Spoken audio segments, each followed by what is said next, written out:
राज ठाकरे ने 3 मई तक मुंबई के सभी मस्जिदों से लाउडस्पीकर हटाने का अल्टीमेटम दे दिया है। ठाकरे ने कहा कि अगर लाउडस्पीकर नहीं हटाए गए तो मस्जिदों के आगे हमारे कार्यकर्ता हनुमान चालीसा बजाएंगे। अगर कोई हिंदू है और वो आतंकवादी है, वो मारता है मासूम लोगों को, उसके बारे में भी यही कहेंगे आप? हिंदू पहले आतंकवादी नहीं हो सकता। ये क्या बात हुई? इस देश के अंदर एक भी दंगा हिंदुओं की ओर से नहीं हुआ है। आजादी के बाद सबसे बड़ा दंगा फसाद जो हिंदुस्तान में हुआ वो था बाबरी मस्जिद का। बाबरी मस्जिद को सन 1980 के पहले कौन जानता था? मैं तो नहीं जानता था, कुछ लोग शायद जानते थे। आम हिंदुस्तानी जानता ही नहीं था बाबरी मस्जिद क्या है और राम जन्मभूमि की जगह क्या है। ना मुस्लिम जानता था ना हिंदू जानता था। आम मुसलमान जानता ही नहीं था, आम हिंदू जानता ही नहीं था, आम हिंदुस्तानी नहीं जानता था। लेकिन इसको एक पॉलिटिकल प्लॉय बनाया गया, पॉलिटिशियन वोट बैंक के लिए।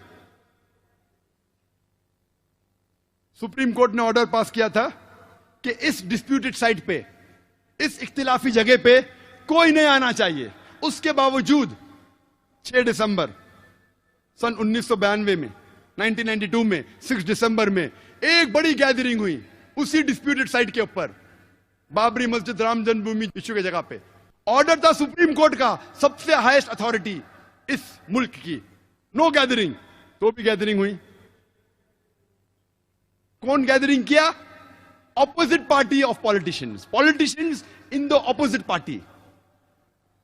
हुकूमत चाहती थी तो रोक सकती थी, आसानी है, पुलिस उसके पास है, हथियार था, आसानी, लेकिन नहीं रोका। क्यों नहीं रोका? ऑपोजिशन ने गैदरिंग की वोट बैंक के लिए, क्या मुझे वोट मिलेगा। पॉलिटिशियन जो पावर में थे, अगर मैं उनको रोकूंगा तो मेरा वोट बैंक जाएगा, तो जाने दिया, आन दो, नो प्रॉब्लम, आ जाओ, पीछे के रास्ते से आओ। लेकिन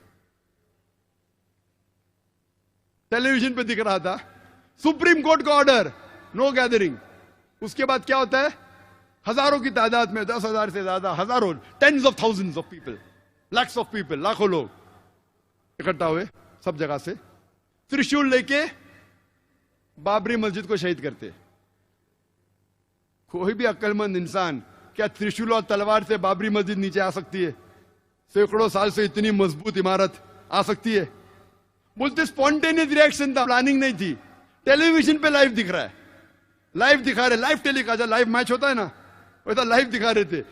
कितने चैनल दिख रहा था। ऑपोजिशन के पॉलिटिशियन बैठे उधर, हुकूमत बैठे हो पुलिस के सामने, और बाबरी मस्जिद नीचे आती। कैसा? बाय डायनामाइट, दिख रहा है। और बोलते कि स्पॉन्टेनियस रिएक्शन था। क्या स्पॉन्टेनियस? प्लानिंग थी।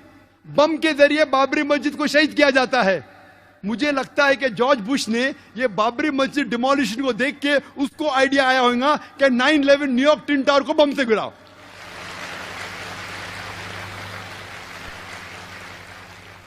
9/11 पे मुझे ज्यादा तकरीर नहीं करने का है, वो 9/11 तो इतना बड़ा, कम से कम 10 तकरीर कर सकता हूं मैं 9/11 के ऊपर, जॉर्ज बुश के ऊपर। लेकिन मुझे लगता है उसको आइडिया मिली बाबरी मस्जिद से। जिस तरीके से बाबरी मस्जिद को बम से गिराया गया और कहा गया कि स्पॉन्टेनियस रिएक्शन था, उसी तरीके से बम से गिराया ट्विन टावर को और कहा गया कि प्लेन ने मारा। चाहे तो इंशाल्लाह क्वेश्चन आंसर में टाइम लिया तो कहूंगा। क्या होता है? इमीडिएट सारे हिंदुस्तान में दंगे फसाद होते। दंगे फसाद होने के बाद एक्शन का रिएक्शन होता है, हजारों लोग मारे जाते, हजारों लोग का कत्ल होता है सारे हिंदुस्तान में, अक्सर मुसलमान। और खुसूसन बॉम्बे में बाबरी मस्जिद डिमोलिश की कौन जिम्मेदार?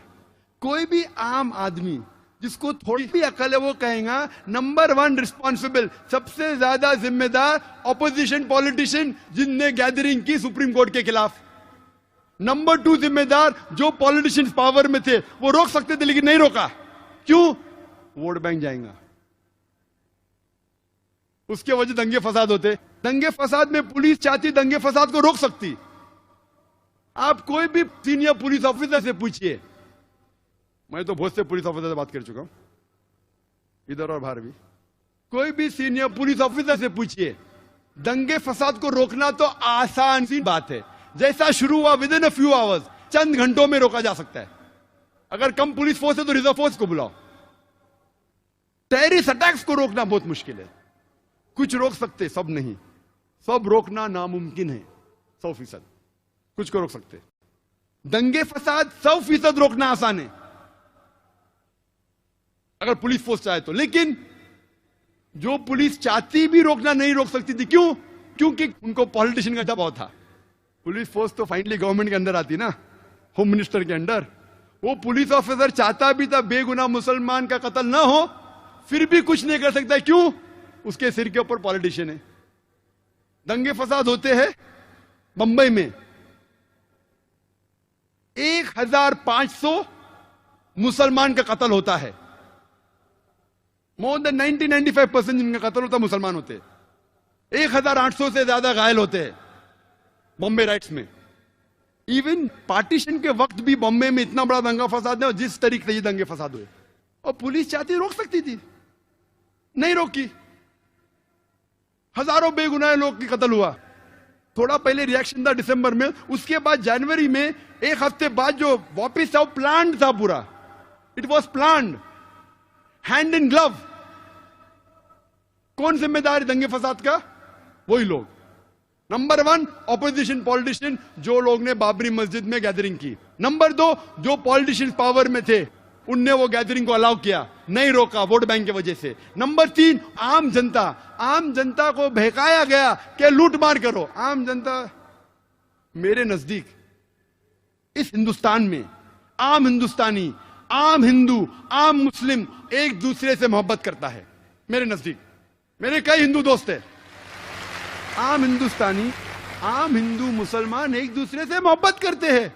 ये पॉलिटिशियन लोग चिंगारी लगाते हैं वोट बैंक के लिए, और बेगुनाह लोग को बहकाते हैं और उनके जरिए राइट्स करते हैं। हम आम जनता हिंदुस्तान की इन पॉलिटिशियन के बहकावे में नहीं आना चाहिए। नंबर 3 रिस्पॉन्सिबल आम जनता, जो बेवकूफ बन जाती है। नंबर 4 पुलिस, जो रोक सकती थी नहीं रोकी। जो लोग रोकना चाहते थे भी नहीं रोक सकते। क्यों? उनका ट्रांसफर हो जाएगा। जब इतने मुसलमान मरे तो गवर्नमेंट सोचने लगी अभी वोट बैंक मुस्लिम की जाएंगी, बड़ी छोटी है, तो क्या की? 1 जज कमीशन, श्री कृष्ण कमीशन को अपॉइंट किया। भाई डरो मत, जो भी जिम्मेदार है वो गिरफ्तार होंगे। और कायम करते 1 जज कमीशन श्री B.N. कृष्ण को, श्री B.N. श्री कृष्ण को श्री कृष्णा कमीशन। और मुझे कहना पड़ेगा बिलाशुबा कि जस्टिस श्री कृष्णा वो एक डिवाउट हिंदू है, हिंदू धर्म का पालन करते हैं, लेकिन साथ साथ वो एक जस्ट और अपराइट इंसान है। साथ साथ वो एक ईमानदार और अदल के इंसान है, नागरिक है। हमें गर्व है उसके ऊपर। जस्टिस श्री कृष्णा अकेला 1 मैन कमीशन, वो क्या करता है? वो तहकीक करने लगता है कि जिम्मेदार कौन है। रिपोर्ट बनाते 2 वॉल्यूम में। पहले वॉल्यूम में कहां हमले हुए, क्यों हुए, क्या। दूसरे वॉल्यूम में कौन कौन जिम्मेदार थे। श्री कृष्णा कहते हैं, जस्टिस श्री कृष्ण, मैं नहीं कह रहा हूं, जस्टिस श्री कृष्णा कहते हैं कि ये राइट्स के जिम्मेदार, it was pre planned by the opposition.